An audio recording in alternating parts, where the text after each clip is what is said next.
Selamat pagi anak-anak sekalian.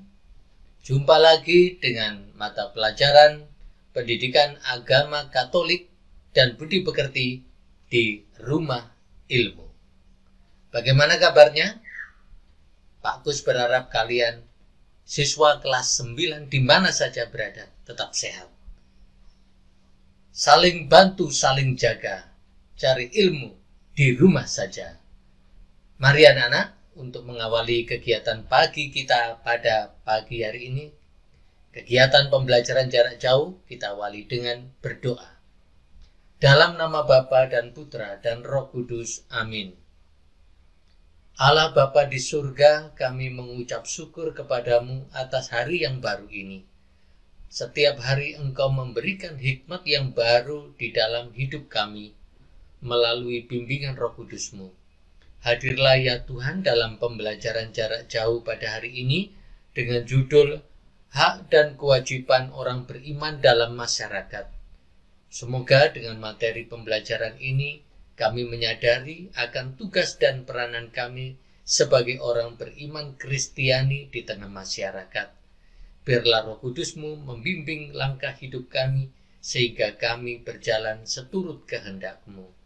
Demi Kristus Tuhan dan pengantara kami. Amin. Dalam nama Bapa dan Putra dan Roh Kudus. Amin. Saling bantu, saling jaga. Cari ilmu di rumah saja. Anak-anakku sekalian, judul kita pagi hari ini adalah Hak dan Kewajiban Orang Beriman dalam Masyarakat. KD yang kita dalami adalah KD.2, merupakan KD penyederhanaan. Nah, ini dalam kaitannya dengan masa pandemi, ya. Jadi kompetensi dasarnya disederhanakan. Apa itu? Memahami ajaran gereja dan kitab suci tentang hak dan kewajiban umat beriman Kristiani dan anggota masyarakat. Indikator pencapaian kompetensi yang akan kita dalami. Yang pertama, menjelaskan pengertian hak. 2. Menjelaskan pengertian kewajiban. 3. Menjelaskan pengertian masyarakat. 4. Menjelaskan hak orang beriman dalam masyarakat. 5. Menjelaskan kewajiban orang beriman dalam masyarakat. 6.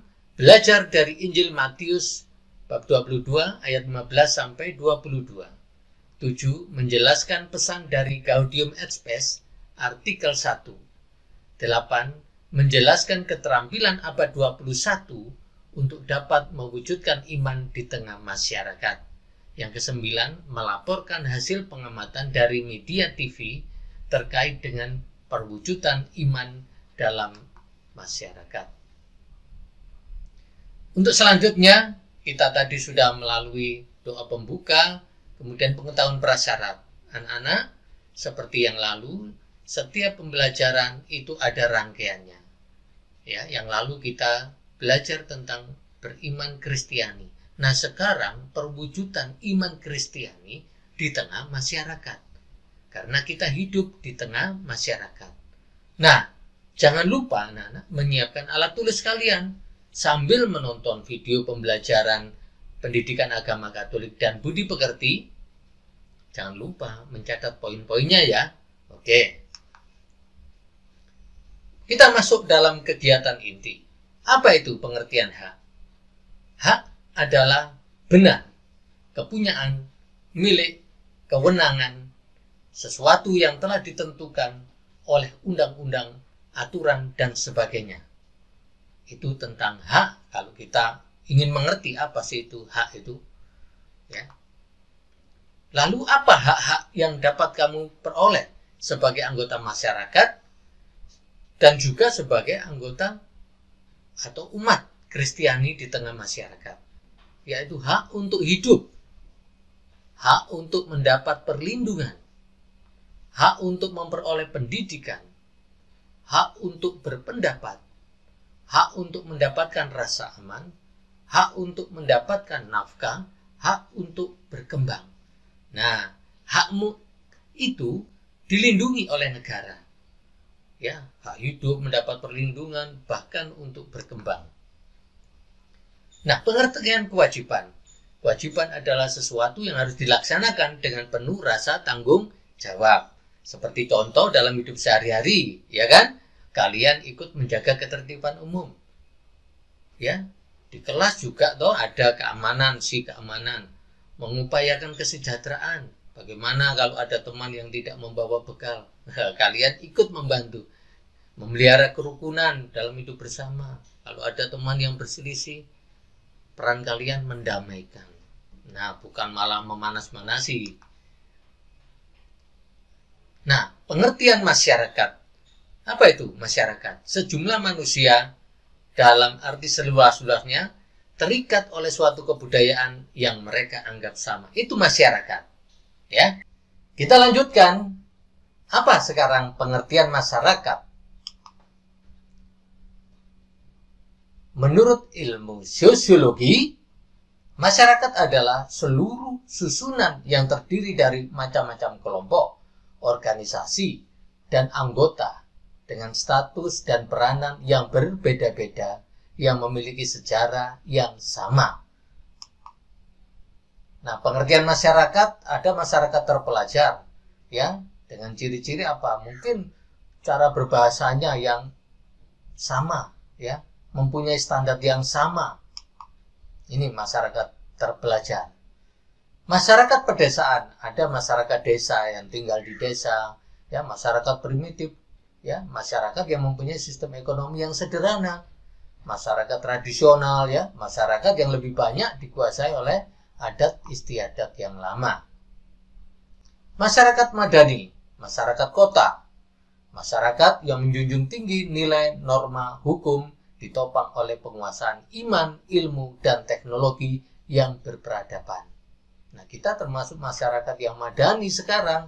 Semuanya anak-anak belajar, orang tua belajar, sehingga apa?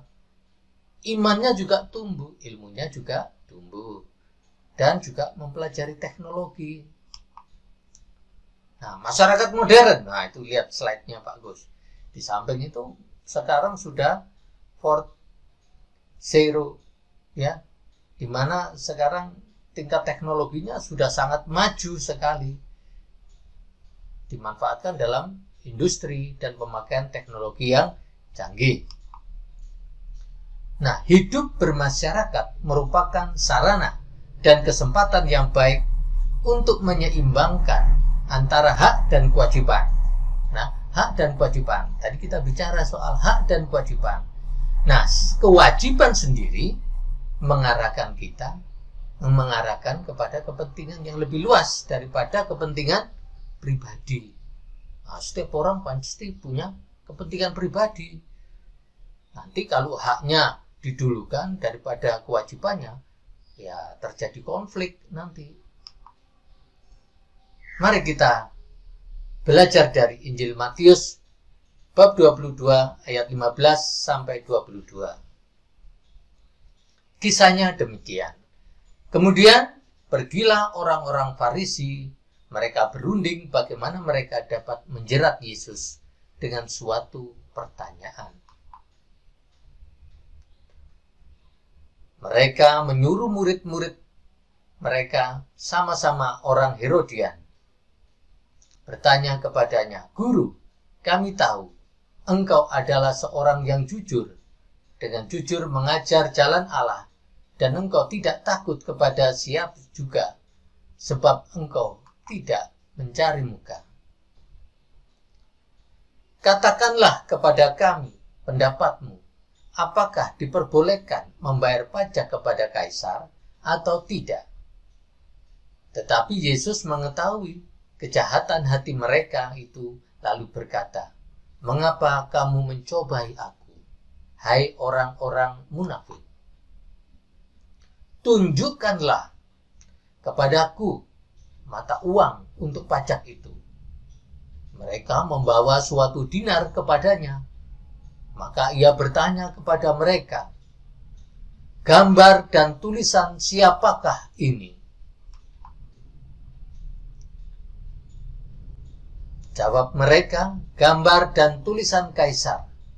Lalu kata Yesus kepada mereka, berikanlah kepada kaisar apa yang wajib kamu berikan kepada kaisar, dan kepada Allah apa yang wajib kamu berikan kepada Allah. Mendengar itu heranlah mereka dan meninggalkan Yesus lalu pergi. Nah, anak-anak, setelah kita membaca kisah Yesus, bagaimana menyikapi orang-orang Farisi, Yesus bagaimana? Yesus memberikan pengajaran tentang keadilan dengan memberikan apa yang menjadi hak kaisar orang lain dengan hak mereka sendiri. Dan satu lagi, apa yang menjadi hak Tuhan? Ternyata Tuhan juga punya hak. Nah, prinsip ini memberikan gambaran bahwa ada pertentangan antara ketaatan kepada otoritas dan ketaatan kepada Tuhan. Ya, sebab prinsipnya adalah ketaatan kepada Tuhan adalah lebih utama dibandingkan dengan segalanya. Rasul Petrus dan para rasul yang lain, kita harus lebih taat kepada Allah daripada kepada manusia. Kenapa? Karena Tuhan telah menciptakan manusia sebagai gambaran Allah.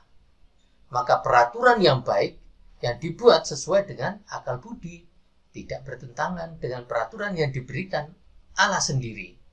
Dengan kata lain, hukum ilahi tidaklah bertentangan dengan hukum kodrati. Sebaliknya, yang ilahi menyempurnakan yang kodrati. Ini jelas ini. Segala sesuatu yang dari Allah mesti baik. Maka apa yang dipikirkan manusia harus sesuai dengan kehendak Allah, maka jadinya akan baik. Gaudium et Spes artikel 1. Kegembiraan dan harapan, duka dan kecemasan orang-orang zaman sekarang, terutama kaum miskin dan siapa saja yang menderita, merupakan kegembiraan dan harapan, duka dan kecemasan para murid Kristus juga. Nah, ini murid Kristiani, anak-anak Kristiani punya peran. Nah, sekarang penjelasannya apa dari Gaudium et Spes? Gereja menjalin temu wicara, berdialog tentang berbagai macam masalah yang ada. Masalah yang ada, orang Kristiani harus memberikan pencerahan dengan cahaya Injil, melihat setiap masalah hidup ini dengan terang Injil. Maka gunanya membaca kitab suci demikian, dengan tetap mohon bimbingan Roh Kudus, agar apa yang dipikirkan melalui akal budinya merupakan kesaksian iman Kristianinya yang mengarahkan hidupnya kepada satu-satunya sumber keselamatan sejati, yaitu Allah sendiri. Nah, anak-anakku sekalian, siswa kelas 9 yang dengan tekun menyimak pembelajaran video Pak Kus, mari kita lanjutkan. Pak Kus akan mendalami tentang bagaimana gereja menjalin dialog dengan sesama masyarakat di mana ia tinggal. Tadi ada masyarakat madani, ya, masyarakat yang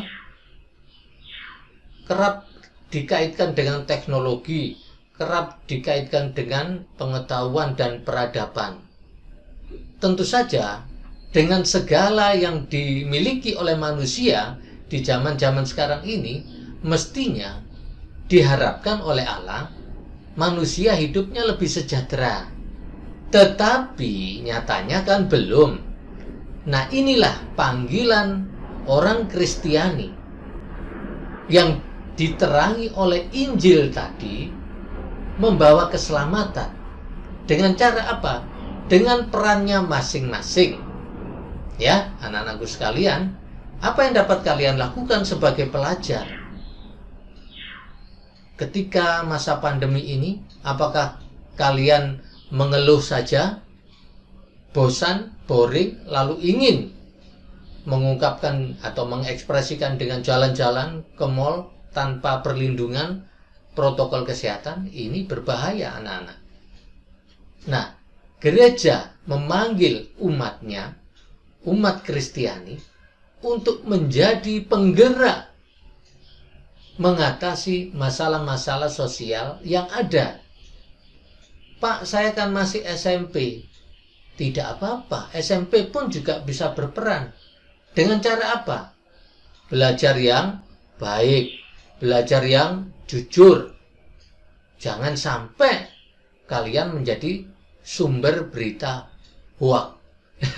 Sekarang kan banyak ya, tidak bertanggung jawab. Ya, sehingga apa? Kepribadiannya tidak terbentuk. Bukan menciptakan masyarakat yang lebih baik, justru dengan fitnah-fitnah tadi, kabar bohong tadi, akhirnya menjadi masyarakat menjadi kacau, resah. Itu ya. Jadi mari umat Kristiani dan yang hidup di tengah masyarakat yang majemuk membangun dialog. Kalian juga kan punya teman yang berbeda agama, berbeda suku, ya. Silakan juga membangun persaudaraan, persahabatan yang sejati. Iya. Nah, anak-anak, bagaimana dengan kalian? Tentu saja tadi sudah disinggung. Setiap orang punya cara.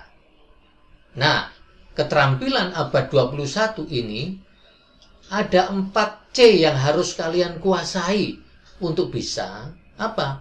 Mewujudkan imanmu di tengah masyarakat. Orang yang bisa atau memiliki kemampuan akhirnya bisa memiliki peranan. Tetapi kalau tidak mempunyai kemampuan, ya tidak bisa berperan. Karena masyarakat membutuhkan keterampilan untuk melanjutkan atau melaksanakan kegiatannya. Ya, satu yang harus dimiliki kalian, maka kalian harus belajar critical thinking and problem solving. Apa artinya? Kalian melalui pendidikan, pengetahuan, kalian diajak untuk berpikir kritis dan mampu menyelesaikan masalah. Nah, contohnya dikaitkan dengan kehidupan sekarang. Apakah kalian memahami secara positif dan mampu melihat bahwa situasi seperti ini membutuhkan kemandirianmu, membutuhkan kemampuanmu berpikir kritis dan memecahkan masalah-masalahmu sendiri. Ya, oke. Setiap orang punya masalah. Orang tua punya masalah. Tetapi bagaimana dan apa yang terjadi? Contohnya saja kalau dalam masalah keluarga, semua diatasi oleh orang tua. Misalnya, PJJ, kamu harus diawasi orang tua di rumah. Sehingga dalam pembelajaranmu, kamu tidak bisa menjadi pribadi yang mandiri. Ya, disiapkan semuanya oleh orang tua, bukan kamu menyiapkan. Lalu, kalau ada waktu pembelajaran PJJ seperti ini, kamu tidak membuat catatan apa-apa, hanya diam, sambil kelesetan, tiduran, tidak belajar sungguh-sungguh. Sehingga apa akhirnya? Karena tidak menguasai pengetahuan, tidak punya keterampilan, tidak bisa memecahkan masalahmu sendiri. Ya, yang kedua, creativity. Nah, di masa pandemi seperti ini, kalian diharapkan memiliki kreativitas. Apapun kreativitasnya, bidangmu apa, tari, seni, olahraga, pengetahuan, kamu diajak untuk berkreatif sedemikian rupa, sehingga menghasilkan suatu karya yang baik. Yang ketiga, communication skill, kemampuan berkomunikasi. Pak Kos tahu kalian pandai. Mungkin nilaimu ya 95, bahkan 100. Tetapi untuk menjadi sukses anak-anak, tidak cukup hanya mengandalkan nilai-nilai textbook itu. Tetapi kemampuan berkomunikasi. Apa itu kemampuan berkomunikasi? Ya kemampuanmu dalam berelasi juga dengan orang lain. Ya, sikap-sikapmu dan sebagainya itu sangat mendukung. Kemudian kemampuan kolaboratif, kerjasama. Ya, setiap orang harus bisa bekerja sama dengan satu yang lain. Aku gak butuh orang lain. Tidak mungkin. Setiap orang membutuhkan orang lain.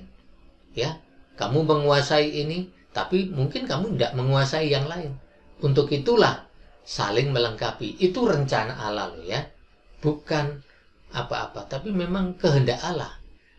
Ingat pelajaran kelas 7, kemampuan dan keterbatasan. Nah, anak-anak, orang Kristiani dipanggil untuk mewujudkan imannya dalam hidup bermasyarakat. Dia harus solider dengan masyarakat. Nah, kita masuk pada penugasan. 1. Jelaskan pengertian hak. 2. Jelaskan pengertian kewajiban. 3. Jelaskan pengertian masyarakat. 4. Jelaskan hak orang beriman dalam masyarakat. 5. Jelaskan kewajiban orang beriman dalam masyarakat. 6. 3 hal pokok dari belajar Matius 22 ayat 15-22. 7. Jelaskan pesan dari Gaudium et Spes artikel 1. Jelaskan keterampilan abad 21 untuk dapat mewujudkan iman. 9. Menyampaikan laporan. Nah, sampaikan laporan pengamatanmu dari TV ya, tentang kegiatan orang beriman di masyarakat. Nah, anak-anak, terima kasih, rangkaian acara kita sudah selesai. Mari kita tutup dengan doa. Dalam nama Bapa dan Putra dan Roh Kudus. Amin. Allah Bapa di surga, puji dan syukur kami panjatkan kehadirat-Mu. Melalui pembelajaran ini kami sungguh menyadari bahwa kami sebagai umat Kristiani dipanggil untuk memberikan kesaksian hidup iman kami di tengah masyarakat. Engkau telah memberikan kemampuan dan sekaligus keterbatasan. Untuk itulah kami Kau panggil untuk bekerja sama dengan sesama kami yang lain, sehingga dunia menjadi semakin sejahtera berkat kebaikan dan kemurahan-Mu. Karena Engkaulah Tuhan penyelamat kami, kini dan sepanjang masa. Amin. Dalam nama Bapa dan Putra dan Roh Kudus. Amin. Terima kasih anak-anak. Tuhan memberkati.